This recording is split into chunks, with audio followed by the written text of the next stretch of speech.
Hello, crime fighters. My name is Allison Beck. And today on InTouch, Officer Dawn and Ray the DA discuss some very important topics, such as the review on the death penalty, an update on the legalization of marijuana, and how some gangsters are coming to Kentucky prisons. Tune in, crime fighters. These are some very important topics. Join us next time. My name is Allison Beck, and this is InTouch.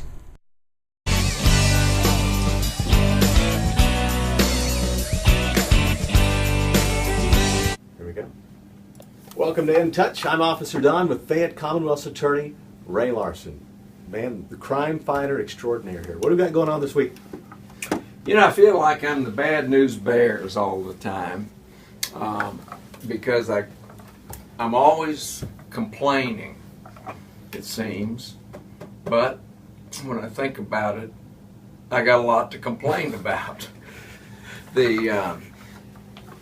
We have gotten to the point. I got a call from a legislator this past week asking me what I thought about this idea of expunging criminal records.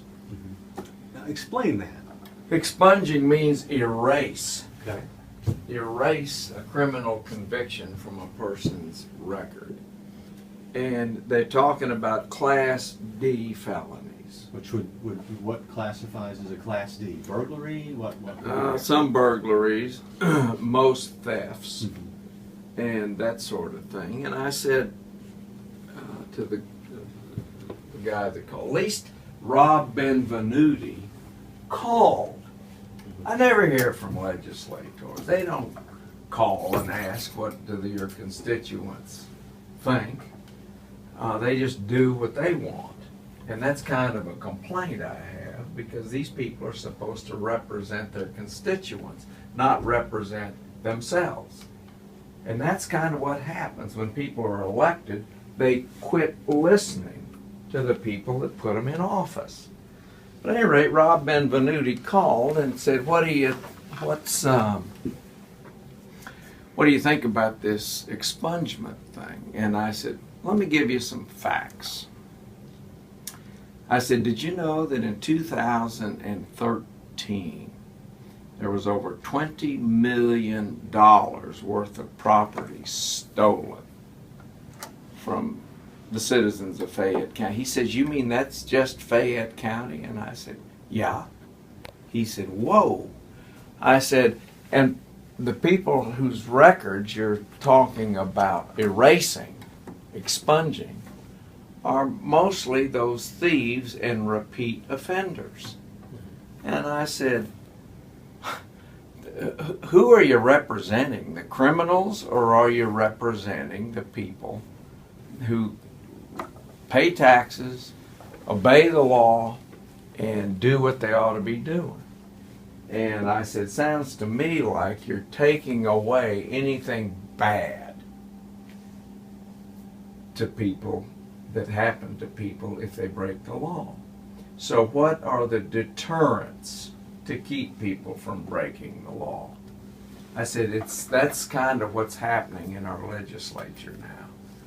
And he said, I never had thought about the amount of money stolen. I said, Rob, that doesn't count the damage that they cause when they steal stuff. And so I said, you guys are going to do what you're going to do. I'm going to tell you, I think it's a lousy idea. So are they talking about automatic expungements? So how would this work? Yeah.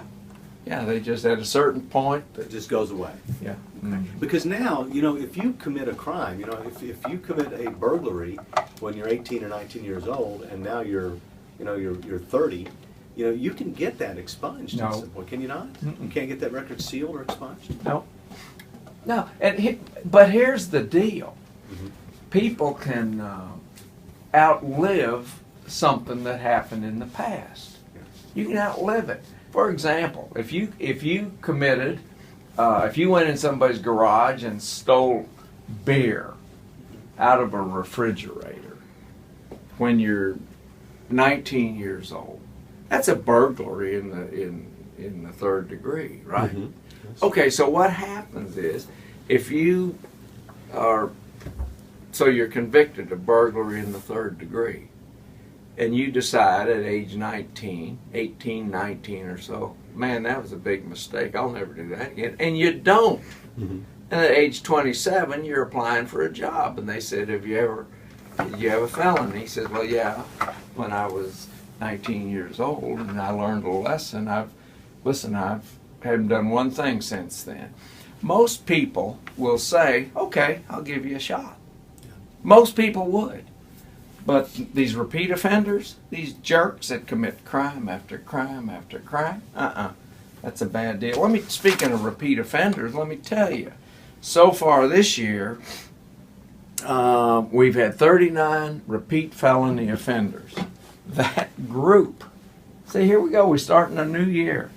That group has 673 prior criminal convictions each. That's 17 and a half each. Now, most of those are the kind of people that they're talking about erasing their criminal record. I disagree with it, but it's going to happen because that's the philosophy going on in Frankfurt these days, is let's take away anything negative about criminals. And as a result, we're not giving criminals any reason to obey the law because the consequences are being erased regularly. So that's number one bitch I got going today. Now,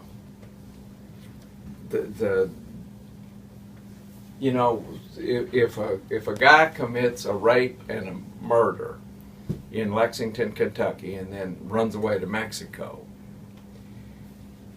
we can't get him back unless we promise not to seek the death penalty. In Texas, recently they executed a Mexican national that killed a police officer in Houston 20 years ago. Did you know that? I did. Yeah.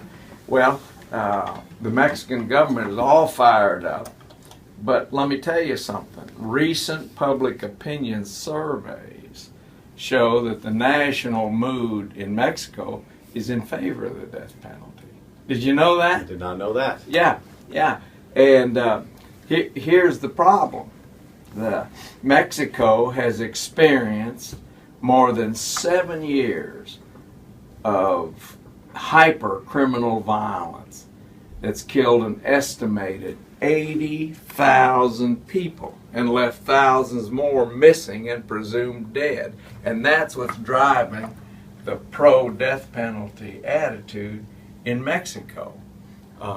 Seems that our neighbors in Mexico are getting pretty fed up with this rampant violence that's going on in their country that seems to be not being addressed by the government. They seem to be saying, okay, it's happening.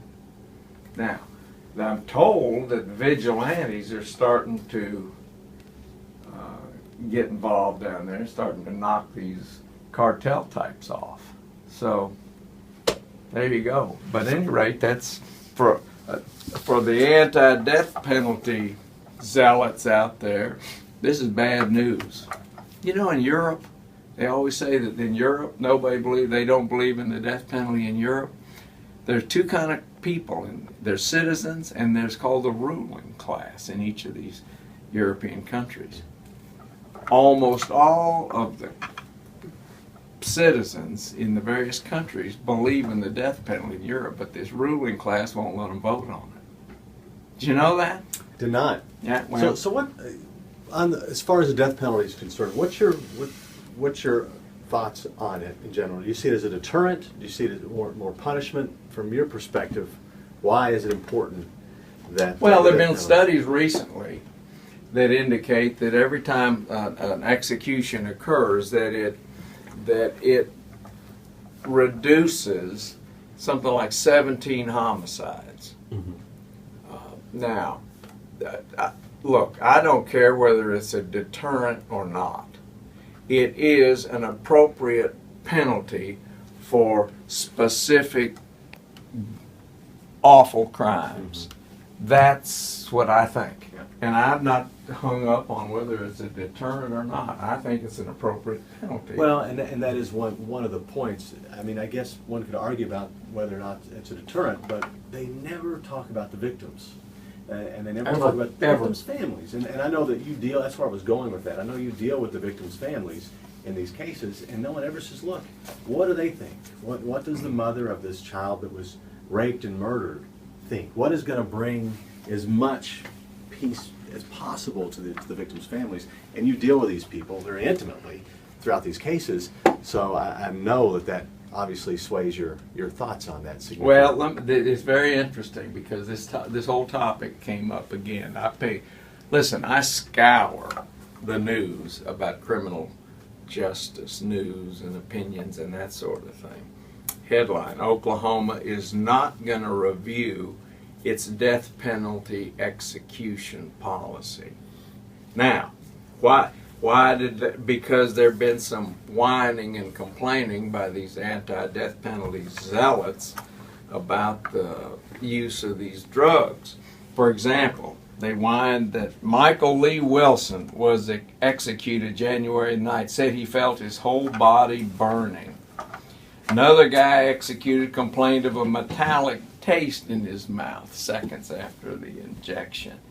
Anthony Roselle Banks took several deep breaths as the drugs were injected into his body, then appeared to grimace briefly before stopped breathing, and his body went limp. Of course, all of these reports never mention the pain, misery, and suffering that the victims endured at the hands of these murderers. They only mention the discomfort suffered by these punks. There's a case here in Kentucky where a pregnant jogger was raped and murdered. She was taken to the weeds and raped and murdered on the side of the road. That individual is, I guess, I don't know if he's been tried or not. I've not kept up with it, but if he's found guilty of that crime and if he gets a death penalty, 20 years from now, there'll be people that will paint this picture here, but they'll forget about what she went through in those bushes, what that poor woman went through, or her family went through. So, I get the point about, I'm not crazy about the government having that kind of power either, to be honest with you, to take a citizen's life. But I've never been a victim of a crime like that, so it's just one of those things, just stay out of it. So let the victim speak. Are you telling me you're like Matt Jones and you're one of those zealots? Not quite like Matt Jones. I believe that the victims should have a voice. Yeah. So that's what I... Well, we got I also have one other thing I want to talk about, and that's the Cheech and Chong marijuana legalization munchie update. It's on our web page, and it has to do with the head of the Federal Drug Enforcement Administration, DEA, has openly criticized Barack Obama for his recent comments over marijuana legalization. Now, she said the administration, meaning Obama, didn't understand the science enough to make those kind of statements, and she was frustrated with the fact that the White House participated in a softball game with the pro-legalization crowd, and she was real concerned about the fact that on July the 4th that they flew a hemp flag over the Capitol. Now, she probably won't be in that position long. But good for her. But the president's speaking from experience. She's not. Well, I guess. So, right. I mean, maybe, I'm just saying, maybe that's the point. They should ask her, have you ever smoked pot? I'm just saying. Yeah. He says he has. So, anyway, a lot. What else you got on the LexingtonProsecutor.com? Oh, we got all kind of stuff. One of the things that's really kind of offensive, we've got a couple of private prisons in Kentucky, and there was in the news, officials from the Vermont Department of Corrections plan to visit a Kentucky facility, the Lee Adjustment Center in Beattyville. It seems that 200 Vermont inmates have been under lockdown because of a series of potentially gang-related assaults. Now, in 2004, Vermont criminals were involved in a riot. So what's happening is this Corrections Corporation of America is running these things. The state correction system says we're not using them anymore. So what they're doing is they're recruiting criminals, various states, to send their criminals to Lexington. So they've sent all these damn gangsters from Vermont. These guys are raising hell down here. Now what happens if they're released? You know, do the corrections people in Vermont say, okay, you've served your sentence, you can stay in Kentucky? Thanks a hell of a lot, Corrections Corporation of America. You know, with friends like that group, we don't need any enemies. We'll see you next week on In Touch.